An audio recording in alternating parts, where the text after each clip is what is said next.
Chers frères et sœurs, il y a quelque temps, il y a eu un sondage pour demander aux Français quel était le salaire qu'ils aimeraient avoir. Alors un salaire quand même réaliste, mais voilà, quel est le salaire qu'ils aimeraient avoir si tout était possible.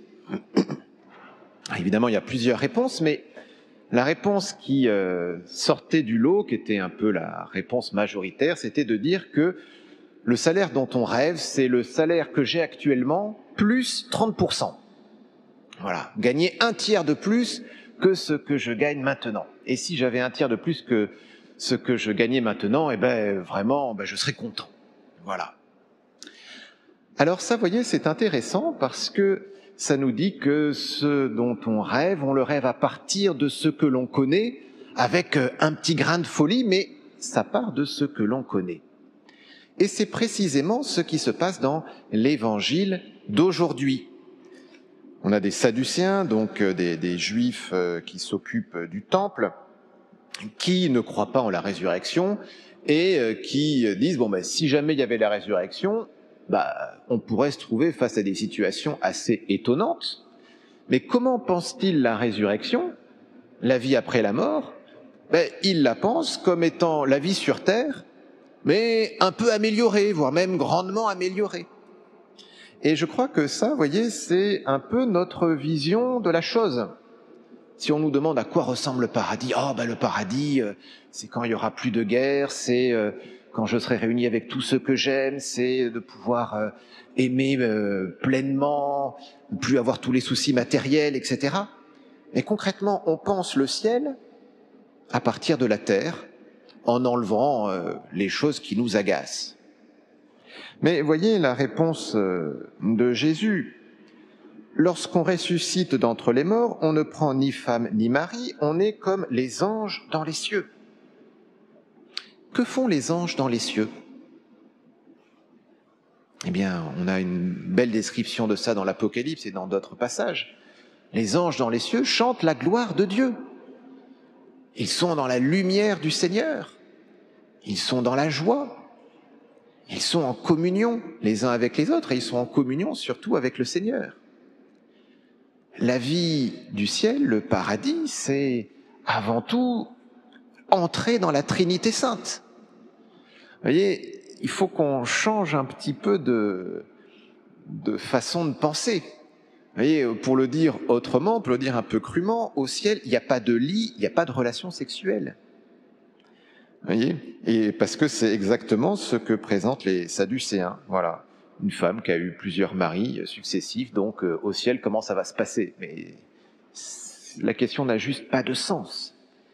Et je pense que bien souvent, quand nous réfléchissons à notre vie après la mort, nous nous posons des questions qui n'ont juste pas de sens parce qu'elles sont déconnectées de cet amour que Dieu veut nous donner et dont il veut nous combler.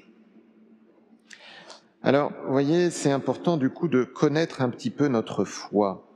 Dans la première lecture, saint Paul disait « Je sais en qui j'ai cru ».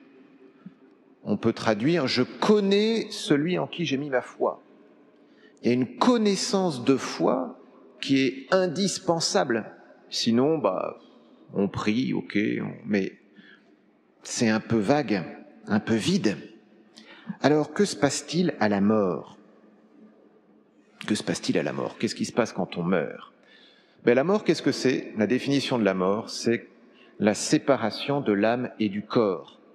Le corps, il va aller dans la terre, il va se décomposer, il va redevenir poussière, mais notre âme, parce que nous avons une âme, nous sommes des êtres spirituels, elle monte directement auprès de Dieu. Et là se passe le jugement particulier. C'est-à-dire en fonction de ce que l'on a fait dans sa vie, en fonction de ses œuvres, de ses actes, en fonction de sa foi, on est jugé. Et le Seigneur, nous destine alors à 3 possibilités. L'enfer, si on a vécu de façon contraire à l'amour de Dieu et à l'amour du prochain, en particulier en étant dans le péché mortel, séparation d'avec Dieu, et donc le malheur et la souffrance extrême. Le paradis, si notre vie est toute tournée vers le Seigneur, et si on est vraiment rempli d'amour, sans rien qui nous empêche d'entrer dans l'union trinitaire. Et le purgatoire, eh bien on est tourné vers Dieu, mais on a besoin de faire une bonne lessive. On a besoin d'apprendre encore à aimer. Vous voyez, ça c'est tout à fait biblique. C'est déjà, vous voyez par exemple, le bon larron à la croix. Aujourd'hui, tu seras avec moi dans le paradis. La résurrection, c'est pas plus tard. Nos morts ne sont pas dans un état d'apesanteur en attendant que les choses se passent.